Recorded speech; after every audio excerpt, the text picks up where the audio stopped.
जय श्री कृष्णा। राधे राधे दोस्तों, एक बार फिर से स्वागत है आपका हमारे चैनल व्रत त्योहार कहानियां में।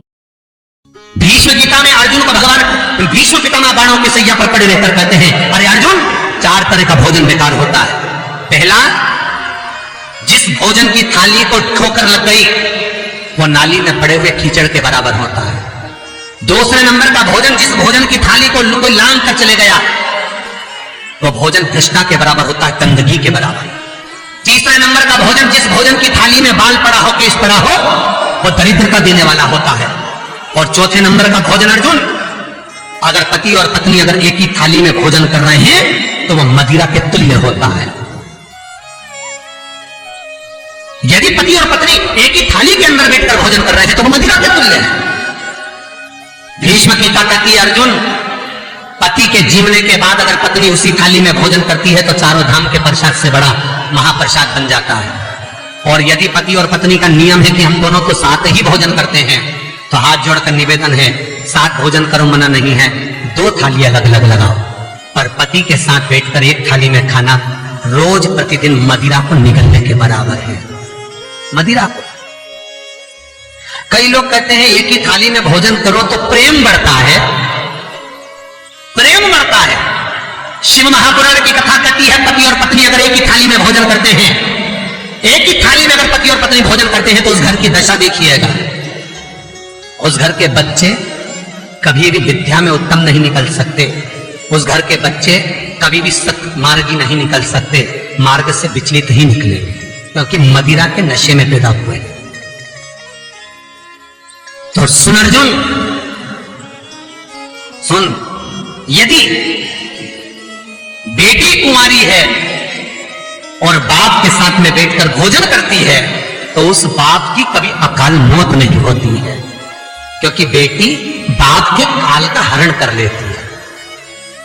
बेटी कुंवारी है, बेटी की शादी हो जाए जब पहले वो पिता के साथ भोजन ना करे, क्योंकि गोत्र बदल गया।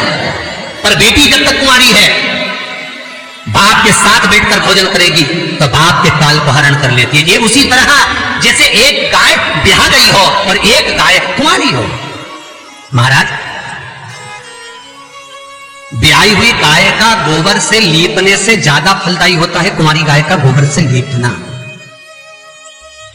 वो ज्यादा फलदायी। बछिया के गोबर से लीपना, कुंवारी गाय के गोबर से जो ब्याही ना हो। कितना कितना शास्त्र प्रमाण देता है महाराज। कई लोग दुखी भी हो रहे होंगे आज हमारी कथा सुनकर कि भगवान गुरु जी आपने कह दिया कि एक थाली में भोजन मत करो, और हम तो इतने साल से करते हुए आ रहे हैं और अलग अलग करेंगे और ऐसा और वैसा। कई लोग तो चैनल ही बन। शिव महापुराण की कथा कहती है, यदि आप भगवान विष्णु के मंदिर गए हो, सत्यनारायण भगवान के मंदिर गए हो, राम मंदिर गए हो, कृष्ण मंदिर गए हो, दत्त मंदिर गए हो, किसी भी देवता के मंदिर में जाते हो, वहां का प्रसाद आप 15 दिन 20 दिन तक रख सकते हो, पर शंकर का प्रसाद रात भर नहीं रखा था। क्यों? क्योंकि शंकर का प्रसाद एक दोपहर संध्या तक आपका है। रात्रि को 9:15 तक शंकर का प्रसाद आपका है साहब। शंकर भगवान ने जब 12 की रचना करी थी, घड़ी की रचना भगवान शंकर ने करी, तिथि और समय की रचना भगवान शंकर ने करी। एक एक घड़ी, एक एक पल, एक एक तिथि, एक एक नक्षत्र, समय, पल, सबकी रचना शंकर करें। सबकी रचना। इसीलिए तो शास्त्र कहता है ना, लिंग पुराण वर्णन करती है, नर्मदा पुराण कहती है, शिव महापुराण की कथा कहती है, जब व्यक्ति को कोई भारी रोग हो जाता है, कोई कैंसर जैसी बीमारी हो गई, कोई किडनी ही खराब हो गई, कोई लीवर ही बेकार हो गया, कोई बड़ी बीमारी हो गई, तो आप किसी ब्राह्मण से पूछेंगे कि पंडित जी हमको शंकर भगवान का अभिषेक करवाना है, कौन सा टाइम करवाना चाहिए, तो उसका भी समय शिव महापुराण निश्चित करती है, उसका भी समय हमारे लिंग पुराण निश्चित करती है, उसका भी समय नर्मदा पुराण निश्चित करती है।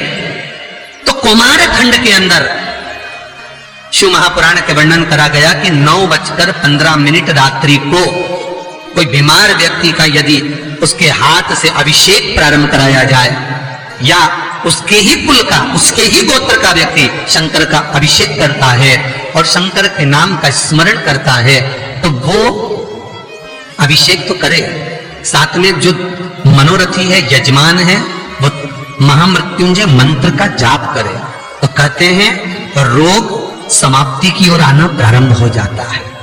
रोग समाप्ति की ओर आता है। रोग समाप्ति की ओर पहुंचना भगवान शंकर की पावन कथा कहती है, एक कलश के अंदर महाराज दूध ले लीजिए, उसमें काली तिल्ली डाल लीजिए, थोड़ा सा आंवला, सूखा आंवला बाजार में मिलता है, उसको डाल दीजिए। बाजार में अगर बीला मिल जाए, बीला का फल, बेलपत्री में जो फल लगते हैं, बीला का गुर्दा, बीले के अंदर का भाग, अगर बीला नहीं मिले तो बाजार में सूखा बीला मिलता है, उसको पानी में गला कर उसको पीस लो, पीस कर उसका उपटन बना लो, पीस के उसको कटोरी में ले लो।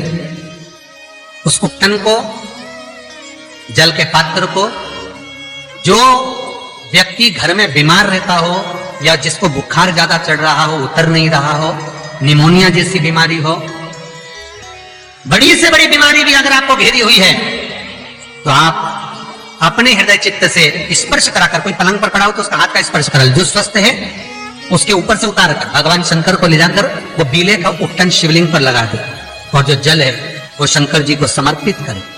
कौन सा मंत्र बोलना है? उस मंत्र का स्मरण आप सब प्रेम से करें।